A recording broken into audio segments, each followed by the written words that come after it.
Coming up on International Trade Focus, we shall bring you excerpts of the seminar on export trading companies. Right, so if the past 2.5 years have taught us anything as a continent, it's the fact that the need to be self-reliant cannot be overemphasized.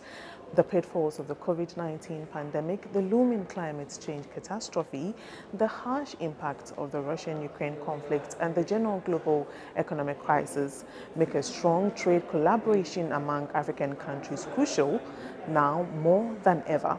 One exciting news is the speed and dedication to which member states under the AFCFTA are fast-tracking policies and action plans that seek to make trading under the AFCFTA successful. Now, just a few weeks ago, a national AFCFTA policy framework and action plan for boosting Ghana's trade with Africa was launched.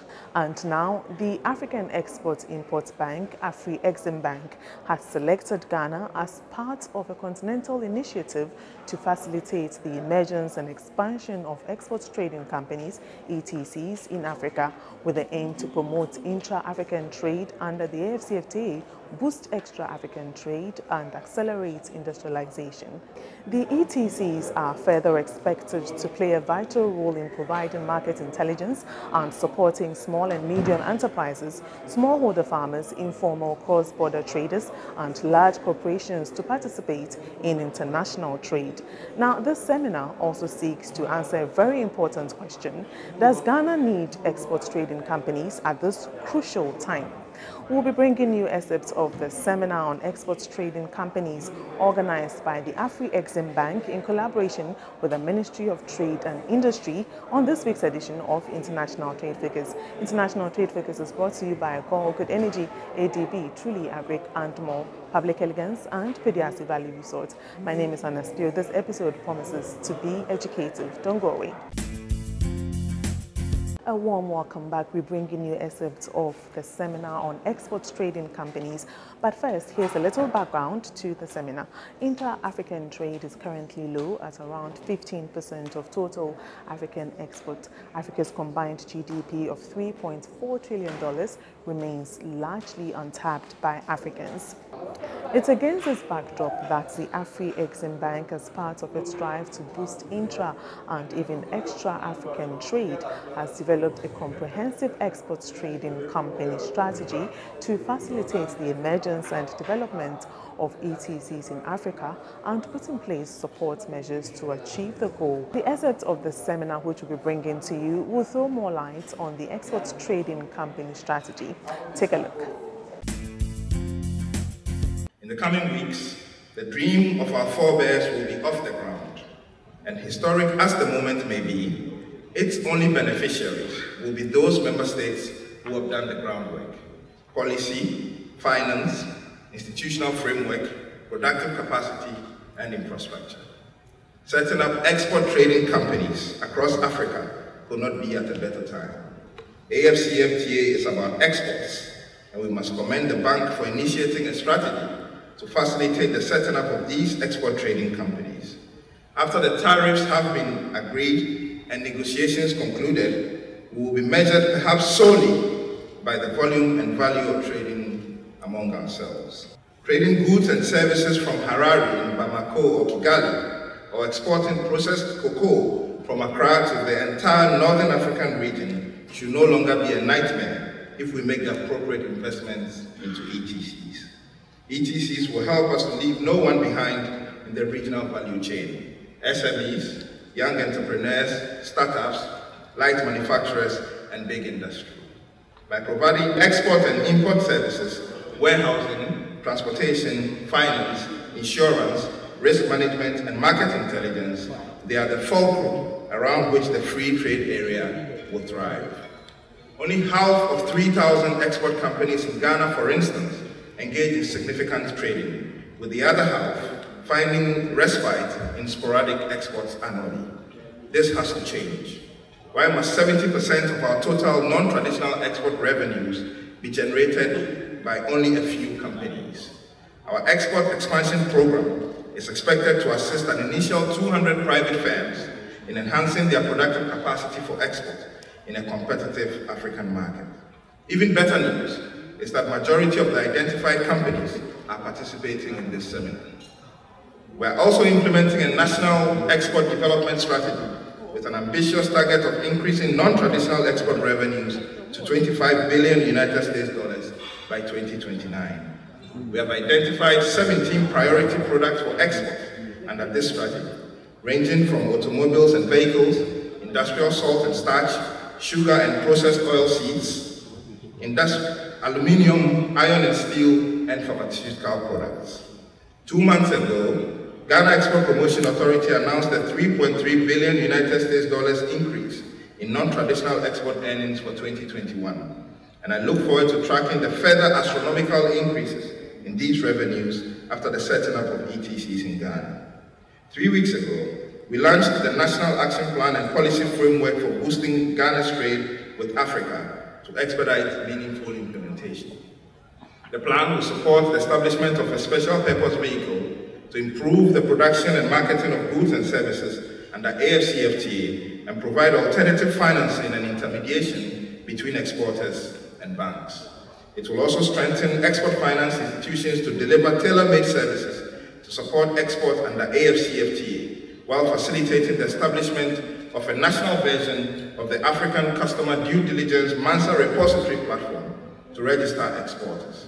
The number of SME trade finance applications rejected by banks increased sadly from 20% in 2013 to 40% in 2019, and we are determined to do everything we can to reverse this unacceptable cycle. The action plan is also expected to support the establishment of export trade houses across Africa, and the timing of this seminar here in Accra, what I understand is the third in the series after South Africa and Kenya, is indeed significant. The success of the African Continental Free Trade Area is of particular importance to our government in many ways. His Excellency the President, Nana Addo Dankwa Akufo-Addo, sees the implementation and the participation of Ghanaian businesses as an essential element of government's vision of creating shared prosperity, advancing economic competitiveness, and strengthening our institutions. Government's pursuit of an aggressive industrial transformation agenda in the last 6 years has been at the core of this vision. The world economy today is on its knees. People everywhere are feeling the harsh effect of COVID, conflict, and climate. And we in Africa find ourselves on the wrong side of a catastrophe we had nothing to do with. Building self-reliant economies with the capacity to finance our development agenda is as inevitable today as it should have always been. We are home to 65% of the world's remaining arable land and 40% of the world's mineral reserves, yet our share of global trade remains at 3%. We cannot achieve inclusive economic growth without industrialization, and we must take advantage of initiatives such as this to build partnerships among our ranks for effective trading. Why are export trading companies important? The bank actually did an analysis of why intra-African trade is very low, at around 15 to 18%. It has really never exceeded this threshold. And one of the reasons we actually discovered is the lack of access to market intelligence. Somebody here sitting in Accra has got shea butter, does not even know that somebody in Zambia needs that shea butter. In most cases, they always think that we need to send shea butter to London. But we have done an analysis which actually shows that one of the reasons why intra-African trade is not taking place to the desired level or to the levels in Europe of around 70% or Asia is largely because we do not know what each country is producing and what each other country needs. We don't trust each other. If I do not trust my counterpart here in Accra, I'm from Zimbabwe, we will not be able to trade. But fortunately for Ghana and Zimbabwe, we've got a very good relationship which goes way back. So that is a good foundation. So I would like to also see a lot of trade under the AFCFTA happening between Ghana and Zimbabwe. That's the study. So who is going to provide the market intelligence For you to know what Zimbabwe is producing, what Ghana is producing, we need to bring in this aspect of the export trading companies to do the market intelligence so that you connect the dots. So we also know that export trading companies will not only provide market intelligence, but they can also assist with the aggregation of goods that are produced by smallholder farmers, SMEs, informal cross-border traders, most of them who are women. We've seen them basically carrying goods, sometimes on their heads, on their backs. They cross the border with $100.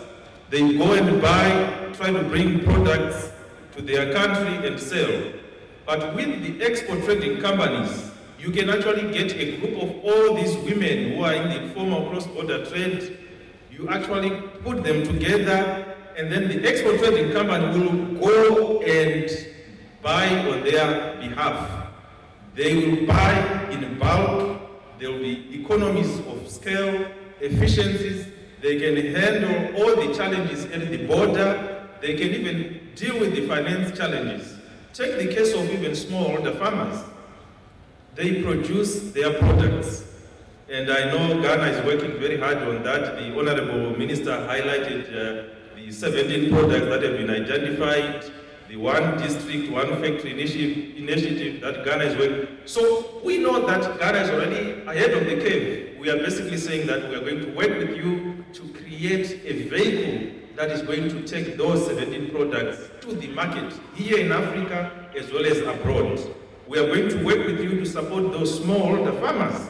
When they produce their products, we aggregate, we tell them where are the best markets, where they can get the best money, the best value for their products. That's basically, in a nutshell, what the Export Trading Companies initiative is all about.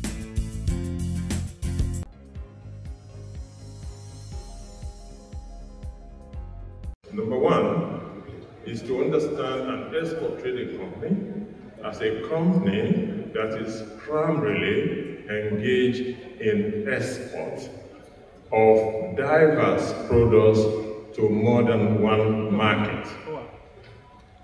So we're looking at a company that, primarily engages in export trade,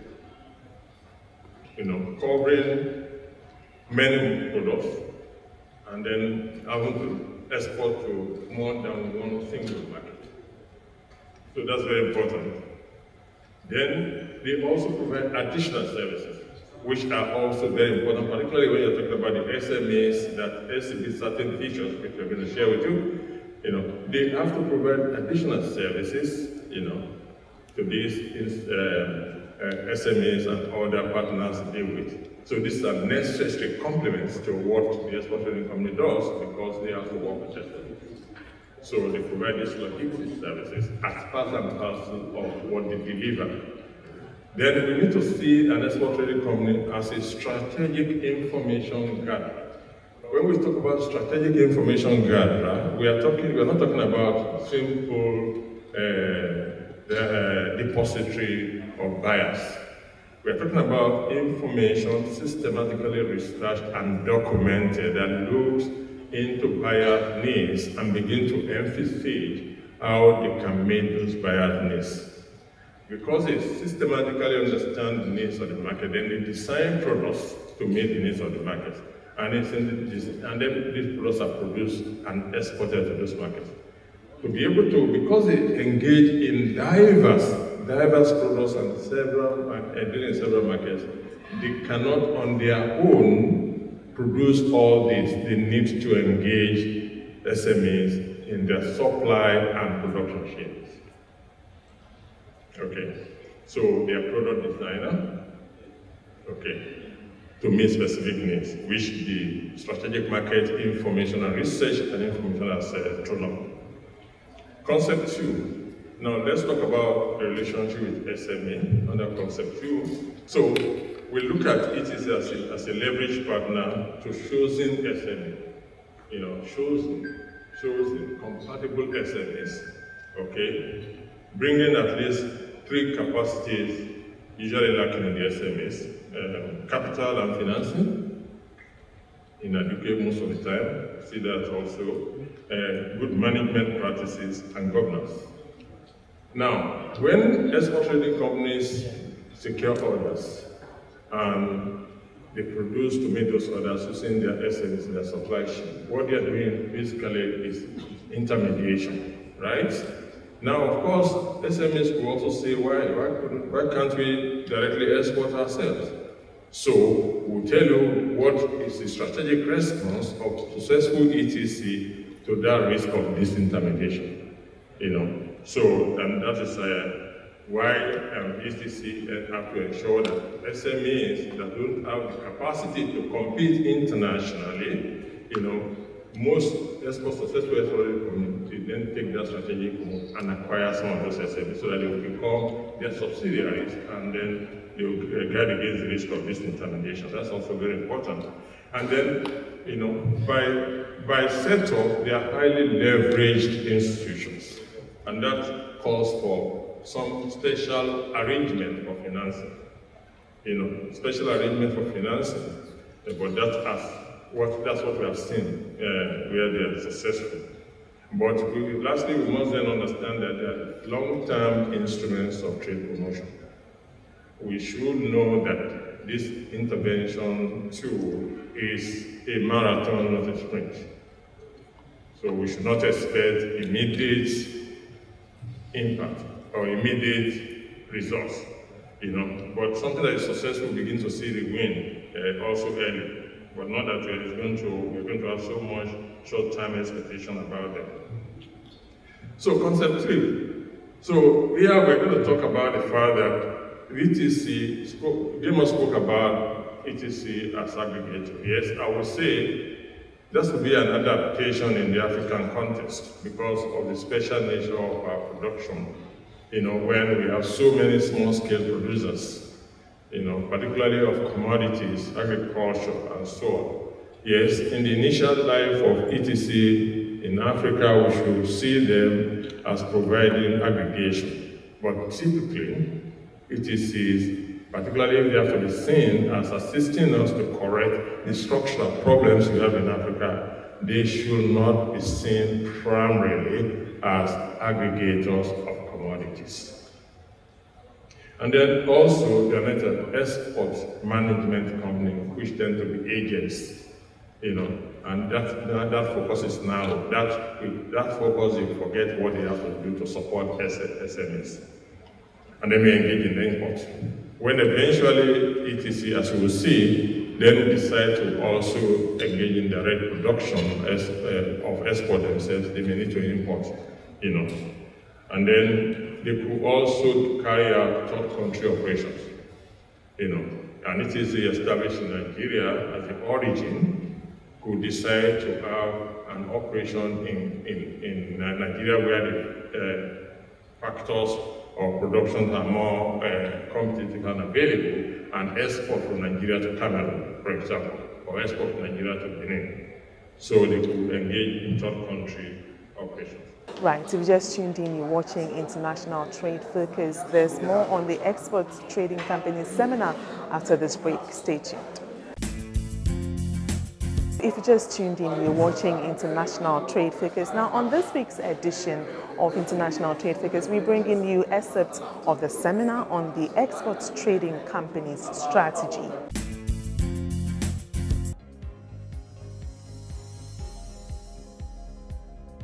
One major reason why we need to have the ETC initiative is to have a strong export to drive our growth and also promote diversity. And then secondly, there's a need for us to put in place strong institutions for export and trade services. ETC or ETCs will be one of such institutional arrangements to ensure that this is done. Now let's look at the highlights of features and structure of African trade in the world. How much are we doing? Where the Americas are doing 20, Europe 39, Asia 37, Africa is doing just 3%. This is definitely low, and this is not what we want to keep. That is one of the reasons why we are doing what we are doing today, even as we have done in 5 countries before now. And I think we also should be glad that in the plan and strategic pillar of AfrExim, this is one of their primary focus to promote not just intra-African trade, but also extra-African trade, to boost the volume, to diversify the structure, to move more towards industrialized products as opposed to the primary commodities that have engaged our attention thus far. Growth rate of the African export volume has been lagging behind imports. In other words, most of us in Africa have been recording trade deficits year after year. Imports exceeding exports. And then, of course, we have the challenge of market concentration. When a country has a challenge of high market concentration, the vulnerability is high. Any little shift in one market will put that country or that economy in serious challenge, in serious trouble. And then, of course, our heavy dependence on primary commodities. Primary commodities mean, exporting primary commodities mean exporting jobs, exporting employment, exporting our sacrificing income that should have accrued to us if we have exported processed products as opposed to exporting primary products. And then, of course, the low participation of African economies in the global value chains. And most of our participations are at the bottom end, at the trigger and initial end, the primary entry point of our participation. And we know we have what it takes across the continent to be able to move, go higher on the value chain. So,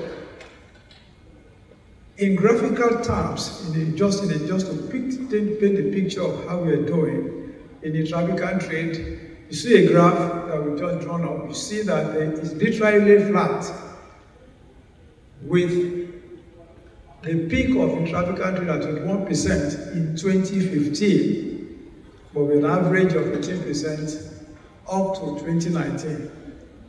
And then, of course, in 2020, intra-African trade was down to 16% because of the COVID interruptions. But total intra-African trade in 2020 was just $61 billion. And a 5% decline this represents over the last 5 years. Now let's look at top intra-African exporters, country by country. South Africa leads, and this is 2020 data. South Africa leads at 32%, followed by Nigeria 10%, DRC 8%, Egypt 6%, Zimbabwe 4%. And look at the main exports, predominantly primary commodities. And these are the kind of things that ETCs are consciously fashioned to redress or correct. That will move from exporting primary commodities to exporting industrialized products. We move from one or few countries to more countries, a diversified market. We also move from both products, from single or just minor product, a few products, to a large number of products. Now, who are the top intra-African importers? Also the same year, 2020, can you please move this slide? South Africa also leads at 12%, Botswana 8%, Namibia 8%, Zimbabwe 5%, Uganda 4%. Now you can see that this is a pointer to the area where we have higher concentration of intra-African trade. It's more in the east, it's more in the south than in the west. And so we see also mineral products, mostly oil top the trade. And then, of course, agricultural products are also not very prominent in our intra-African trade. So we're talking therefore about growing and diversifying export and trade. African GDP and trade levels are low. They must be triggered to move on the increase, on the lane of increase. We need to stimulate overall size of African trade. We need to facilitate this exporting, especially in the inter-trade direction. We need to expand export generally, especially those of manufacturers. And of course, we need to strengthen export supply chain. Now, ETCs, among other things, are expected to play a vital role in providing market intelligence and supporting small and medium enterprises, smallholder farmers, informal cross-border traders, and large corporates to participate in international trade as part of efforts to boost intra- and extra-African trade. The goal is to have a symbiotic relationship between the ETCs and the SMEs. Let's look at the SMEs as they are, particularly in Africa. The challenges of the SMEs, who are the dominant players in numerical terms across our countries, are the challenges of limited knowledge. SME operators are largely constrained by knowledge. They are constrained by information. And the information we are talking about, as Kyle once mentioned, goes beyond an information you find in the directory of exporters and importers. It's talking about information that talks about what the market requires, what are the quality specifications, what are the market entry conditions, what are the barriers to entry, how do you deal with them? Talking about detailed information. SMEs, most SMEs don't have them. They have no capacity to generate them. They have no resources to generate and process them. And then, of course, they have a challenge of capacity in terms of scale of operation. Because they operate on a very small scale, the higher transaction costs become an issue which constrain competitiveness in the market space. And as we must know, an SME producing here in Accra is in competition with his counterpart in India producing the same commodity. As long as both of them enter the same market, and one is cheaper than the other, and it's also better in quality, that SME producing in Africa is already at a disadvantage. So these are practical issues of capacity. Scale of operation means a low scale or a small scale of operation means a higher transaction cost or higher unit cost, and therefore a reduced ability to compete in the market space. And then, of course, SMEs, they have the challenge of corporate governance. Because of the arrangement, because of the way they are formed, usually they do not have effective capacity also to manage their affairs in a structured manner and on a sustainable basis. They have the challenge, they have some legal challenges they have to deal with, drawing up and responding and performing on contracts. A typical SME will work out of a contract. If for some reasons along the line, he will not be able to perform on the contract. Whereas in normal business, we know in normal business play, it is not expected that you sign a contract and you don't consider the contract as, you don't respect contract sanctity. So we know these are some of the problems that SMEs have. Of course, the huge challenge is that of finance, access to finance. Even if from our studies we have found that this is often exaggerated because somebody who cannot make an effective demand for credit cannot complain of lack of access to credit. But we know that both in terms of making an attempt to even apply and ask for effective credit, and also in terms of the capacity to meet the requirements of lenders or finance providers, we know that SMEs lack access to finance generally. So look at some of these problems that they have. If they are working in a relationship with an ETC, virtually all these challenges can be dealt with. And as you're going to see, they don't have all the knowledge themselves. If they're in a value chain with ETCs, ETCs can provide the information. ETCs can strengthen because they're now doing more volume. They can help them deal with the challenge of scale. The challenge of corporate governance, of course, because they're now learning from an experienced operator who is on a higher plane. And then, of course, access to finance. The ETCs can themselves even finance the SMEs directly. And we see this happen in the agricultural sector where you have large players or large companies having farmers as outgrowers, therefore providing them resources to produce and deliver based on agreed contracts. So these are the kind of things that can also happen between an SME operator and a large enterprise. So we're expecting that ETCs will engage the SMEs in a supply chain relationship, and this will produce positive effects on the operation, such as an improvement in the export behavior. In the short run, this will be immediate.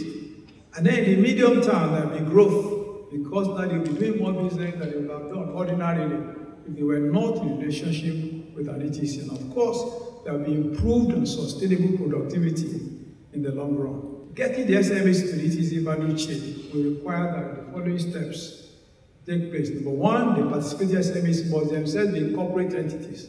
They must have been registered and known as legal entities in their countries of operation. And then, of course, we expect that they will register with the SMEs that they are working with for purposes of product procurement, improvement in operations, market logistics, access to finance, and other business development services. All these benefits will accrue to an SME that is in relationship with an ETC. And then there will be the development by the SMEs of their plan.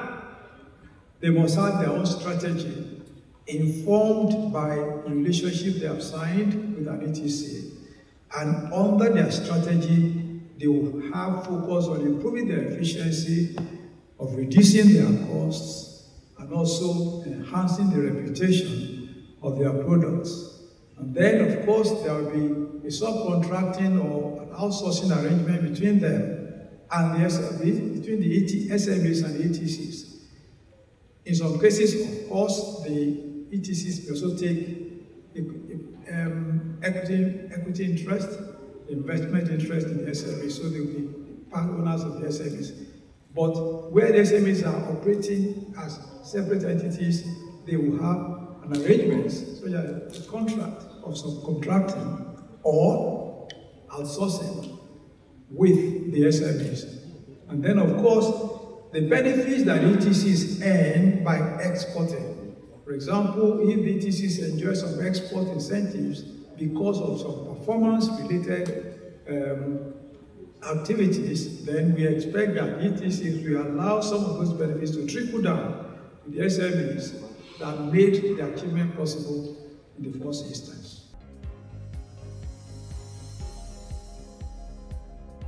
What should be the major focus of the policy? The policy that will drive the ETC program. What should we be looking at? What should be the objectives? Number one, primary objective should be to promote them, to promote their emergence as a deliberate institutional arrangement to drive not just intra-African trade, but also extra-African trade. Because we are low on both counts. Low on intra, 15%, low on extra, 3%. So we're expecting that the goal should be to drive both. And then the policy will also identify the structure, organization, and operational models of successful ETCs, as we have done in this study, as Afreximbank has put to all of us through this seminar. What are the successful experiences? What can we adapt therefrom? So we expect that the policy should be able to identify the structure and the organizational models that we are going to be using. And then we also stipulated the expansion and export of manufacturers, that we should move not completely away from primary commodity exports, but to deliberately, intentionally move towards value-added products, both within Africa and also outside Africa. And then, of course, articulating the local institutional arrangement in each country that will regulate and finance or regulate and enhance the emergence of the ETCs. We envisage two principal roles for this policy. Number one, facilitating the emergence, and then two, ensuring their sustainability and continuity, continuous existence. One of the challenges in Africa is that we start institutions, they don't last. So that's why we're talking about a legal framework to be the foundation upon which ETCs are laid. Sustainability is very, very important. And as Kyle hinted us, the returns, the expected benefits of ETCs may not accrue immediately. And we should therefore not give up and say, because this thing did not happen in 1 year, 2 years, then we abolish it. No, we have to stick on because it is almost sure that the expected positive outcomes will materialize. And virtually all the ETCs that we have seen in Europe and Asia, as we have reviewed before, they emerge as a response to deliberate government action. Of course, in partnership with the private sector.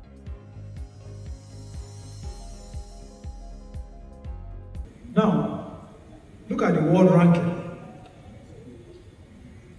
GDP, 73, number 73 in the world, per capita 146, total exports number 80, total imports number 83. This is the World Bank, these are OECD data. Now look at GDP distribution in 2021 by percentage. The service sector leading at 49%, the industrial sector following at 30%, and the agricultural sector following at 21%. Now, agriculture employs 45% of Ghanaian workforce, most of them small landowners. So if things have moved remarkably from here, you know better. But further down, top 5 exports and imports. Talking about external trade statistics now. Gold, 5.93. Top exports, gold, followed by crude petroleum, and then cocoa beans, cocoa paste. We are glad to see cocoa paste. And then coconuts, because talking about where we are talking about moving from primary to semi-processed and processed products. Coconut, Brazil nuts, and cashew, 0.36, others 2.41. Total 2020, 13.1 billion. Look at imports in excess of exports by almost $3 billion. And so Ghana remains largely undiversified, both in terms of markets and commodities. 3 commodities dominating: gold, cocoa, and petroleum, accounting for over 75% of total exports. If anything happens to any of these 3, you know what that means. It's true for you, it's true for us, Nigeria. If not worse, Nigeria. So, concentration of products and markets, I'm going to show you also markets very shortly, makes our economies highly vulnerable to vagaries and changes in the marketplace. Look at the value, look at the pie chart. And you see 45% gold. You see that this is not a sufficiently diversified basket. Now, top 5 exports and imports in services. Exports dominated by business services. Business travel follows. Transportation, personnel travel, construction services. Everything coming up to $10 billion. On the other side, import side, look at the bottom line. Again, 13.5 billion imports against 10 billion exports. Also a deficit. So exports fall below imports, both in goods and services. So we are trying to build a case to justify the fact that there is a justification for ETC. here. Merchandise trade. Ghana's merchandise trade competitiveness declined over the last decade. If there's any change, it's only 1 year. We have no other information. Market concentration. 5 markets dominating export direction. Switzerland, United Arab Emirates, China, India, Netherlands. 5 countries dominating. Number of exporting firms. There's a reduction in the number of exporting firms and their participation in the global value chain. And to enhance participation in global value chains, we are saying Ghana needs to strengthen its trade competitiveness, particularly the manufacturing sector. There's a need to promote inflow of foreign direct investment. There's a need to deepen regional integration efforts, especially in the manufacturing sector. So look at the structure of support for Ghanaian exporters. It is a credit that the Ghanaian financial sector is relatively stable, comprised of the commercial banks, development finance institutions, the merchant banks, and non-bank financial institutions, and of securities, market, and insurance. Look at the schematic diagram, look at the diagram showing the structure. We are saying, look at the bottom, we are saying at the bottom, if what we are talking about materializes, we are expecting that what they provide currently for trade and export finance and letter of credit, part of it will go to support ETCs. And then we achieve a more robust export performance compared to what we have seen, which has shown. And what we showed for 2020 is also true for most of the years before. Exports consistently, or most of the time, constantly lagging behind imports. And so we see the Ministry of Trade as a structure, it supports structure with Ministry of Trade at the top, the Ghana Export Promotion Agency, a promoting authority dealing with trade facilitation, exporter registration, market information, SMEs. So we see there is a framework already in place supporting the export, but we are saying we need to go deeper by bringing in ETC at one level to ensure improved performance. Then, of course, the Ministry of Finance at the top of the fiscal operations, we have the Ghana Export-Import Bank directly benefiting from support from that ministry. And the Ghana Exim Bank is doing export development finance, pre- and post-shipment finance, cross-border investment, research and advisory. And of course, there are a few other government policies that we highlighted there. Now, where are we going? We are saying that the existing support for export is fairly stable in terms of financial services industry, but it's small. We are saying we need to go higher in this area. And we are saying that one of the windows or outlets for such improved flow will be the ETCs. Total banking assets, 14.5 billion, that is relatively small compared to Kenya, 50 billion, Nigeria, $248 billion, South Africa, $448 billion. Now, the Central Bank, Bank of Ghana, focuses on monetary policies, we need to allow direct developmental functions. Now, Ghana Exim Bank and the Export Promotion Authority, the response for export promotion and export financing and support for SMEs. We're now saying a new window of support is ETCs that are going to be emerging. Look at the gaps we have observed in the export promotion programs for SMEs. We are focused more on participation in trade fairs and trade shows, rather than meeting specific needs of SMEs to do better in the export place. When promotion goes beyond, it's far deeper and more demanding than participating in trade fairs. The few SMEs with international exposure, they don't have enough finance to operate at the level that will make them competitive in the international space. A majority have domestic focus because either of quality constraints in their products, marketing limitations,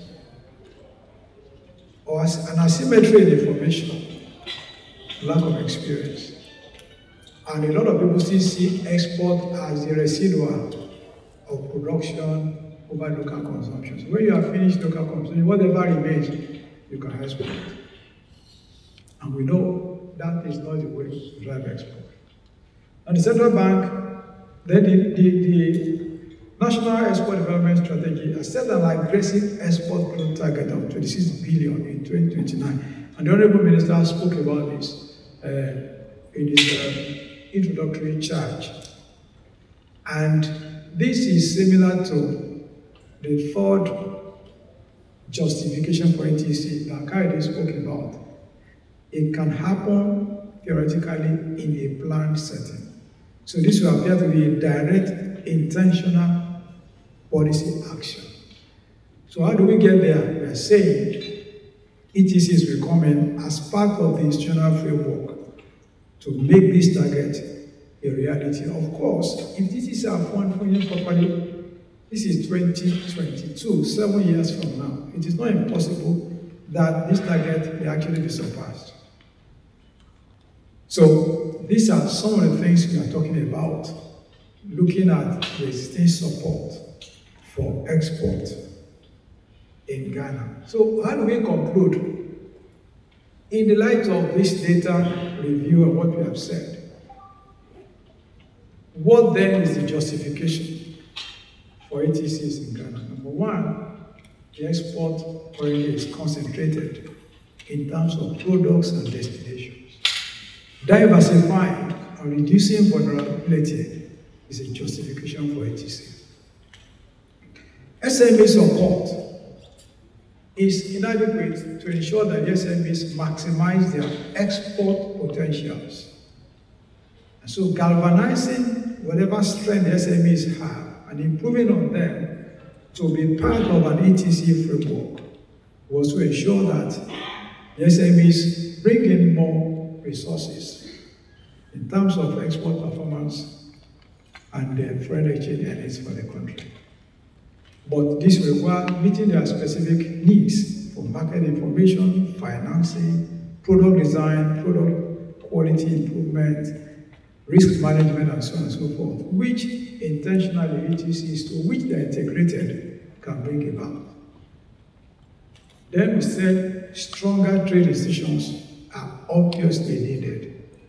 So that's also one of the reasons why we feel export trading companies will be the complementary needs to achieve the National Export Development Strategy target. So, two clear justifications for ETCs in Ghana. One, the economy is right, and trading challenges are enormous, they need to be addressed. Two, the environment of crisis exists because import has consistently trailed. And there you have it, the excerpts on the seminar on exports trading companies. There's more on international trade figures after this break. Don't go away. And it's a wrap for this week's edition of International Trade Figures. Join us same time next week for some more on international trade-related activities here in Ghana and beyond. International Trade Figures is brought to you by All Good Energy, ADB, Truly, Agric and more, Public Elegance and Pediasy Valley Resort. My name is Anna Spiel. Bye-bye.